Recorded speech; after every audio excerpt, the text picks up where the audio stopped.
తామందరికీ నమస్కారాలు. ఒక విచిత్ర విషయం ఏమంటే, విశ్వంలో జరిగే కర్మలకు సంబంధించిన విషయం. విశ్వం ఏంటి, విశ్వంలో జరిగే కర్మలేంటి, అసలు నువ్వెవరు, నీవు విశ్వాన్ని గురించి చెప్పేంతటి వాడు అని అనుకోవడంలో తప్పేం లేదు. నాకు తెలిసి విశ్వాన్ని గురించి ఎంతో తెలిసిన వారు ఈ లోకాన మరుగున పడి ఉన్నారు. వారి గురించి అలా ఉండనిచ్చి నేనుగా చెప్పబోయేది ఏమంటే, కాలము అనేది మనకు వెనక మనకు ముందు. దీనినే పెద్దలు భూతకాలము భవిష్యత్ కాలము అని నిర్ణయించారు.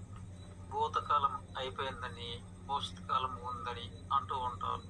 అందుకే గతం గతః అంటారు. కానీ ఈ విషయాన్నే నేను విచిత్రంగా నా మార్గాన పరిశీలించాను. నాకు అందిన కోణాన చాలా కాలం పరిశీలించాను. గతం అయిపోయిందని భవిష్యత్తు ఉందని ఈ మాట మానవులు అన్నారే తప్ప, సృష్టి ధర్మంగా విశ్వకర్మగా ఇది గతము మనది కాదు అని, భవిష్యత్తు మనది అని సృష్టి ధర్మంగా నిజం. ఇక మానవులు అనుకునేదే అమాయకత్వం అని నాకు అనిపించుతుంది. నాకు తెలిసి నా పరిశోధన ప్రకారంగా గతమే మనది, భవిష్యత్తు మనది కాదు. ఇది నా తల్లిదండ్రులు ఇచ్చిన ఈ జన్మతో పరిశోధించిన ఒక పోరాటం. కొన్ని వందల సంవత్సరాల నుంచి గతము మనది కాదు అయిపోయిందని, ఇక భవిష్యత్తే మనది అని జ్ఞానులు పెద్దలు చెప్పుకుంటూ వస్తుంటే, దీనికి వ్యతిరేకంగా చెప్తావేంటి అనుకోవచ్చు. ఏమో, నా పరిశీలనలోనైతే అలా తేలింది. ఇక అసలు విషయానికి వస్తున్నాను. ఒక కుండలో అన్నం ఉందనుకుందాము. అందులో కొంత నువ్వు తిన్నావు, ఇక మిగిలింది వేరే వాళ్ళు తింటారు కదా. గతము అన్నా భవిష్యత్తు అన్నా నిమిషాలు కావచ్చు, యుగాలు కావచ్చు కదా. గతములు అంటే కొన్ని నిమిషాల ముందు నువ్వు తిన్నావు కనుక ఆ గతం అనేది నీదే కదా. ఇక భవిష్యత్తు అనేది నీది కాదు. ఎందుకు అంటే ఆ మిగిలిపోయిన అన్నం వేరే వాడు తింటారు కదా. ఈ పరిశోధనలో ఏమైనా తేడా ఉందా? అలాగే గతంలో నువ్వు ఏదో ఒక కర్మ చేసావు, ఉద్యోగమే కావచ్చు, వృత్తి పనే కావచ్చు. నీ గతమును ఖచ్చితంగా నువ్వు అనుభవించిందే కదా. ఇక భవిష్యత్తు నువ్వు చేసిన ఆ ఉద్యోగ స్థానంలోకి వేరే వారు వస్తారు కదా.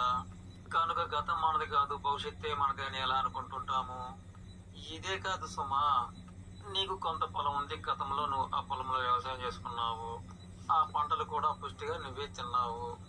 ఇక నీవు కాస్త పెద్దవాడు అయ్యావు కనుక ఆ వ్యవసాయ కార్యక్రమంలో ఇక నువ్వు నాగద్దును లేకపోతుంటావు, ఇంకా ఇతర పనులు కూడా చేయలేకపోతుంటావు. దీనిని బట్టి గతము నీది కాదు అని అనడం ఏమిటి? ఇక భవిష్యత్తే నీదని ఎలా అవుతుంది? నీ కొడుకులు చేసుకుంటారు, వాళ్ళే తింటారు, మిగిలితే గంజా గట్టుకో గులుక్కుంటూ నీకింత పోతారు. దీనిని బట్టి భవిష్యత్తులో ఆ పొలం నీది ఎలా అవుతుంది?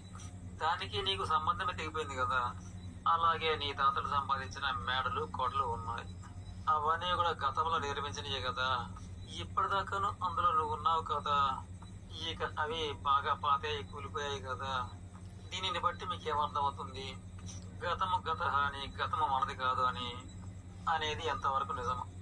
నిజానికి గతమే నీది కదా, గతాన్ని నువ్వు అనుభవించావు కదా. ఇక భవిష్యత్తు నీది ఎలా అవుతుంది? ఆ మేడలు కోటలు కూలిపోయాయి కదా. కనుక దీనిని బట్టి భవిష్యత్తే నీది కాదు కదా. ఇలా ఏదైనా అంతే కదా.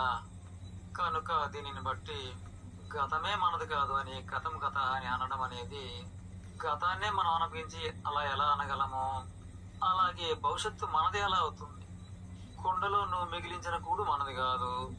నీ ఉద్యోగ స్థానంలో మరొకడు ఏడు కనుక అది నీది కాదు. అలాగే నీ వ్యవసాయ భూములు కూడా నీ కావు. గతంలోనే ఆ భూమి నీది, గతంలోనే ఆ ఉద్యోగం నీది, గతంలోనే ఆ వ్యవసాయ భూములు నీ తప్ప దీనిని బట్టి గతమే నీది, భవిష్యత్తు నీది కానే కాదు అని నేను తెలుసుకున్నాను. మనం విన్నదేమో గతం గత అయిపోయిందని, అది మనది కాదు అని అంటారు, వింటాం. అలాగే ఇక భవిష్యత్తే మనదే అంటారు, వింటాం. ఈ నా పరిశోధనలో ఏది నిజమో నాకే తెలియజేయలేదు. తప్పుంటే మరీ మరీ మన్నించండి. ఇక ఉంటాను. లోక సమస్తాన్ని సుఖినో భవంతు.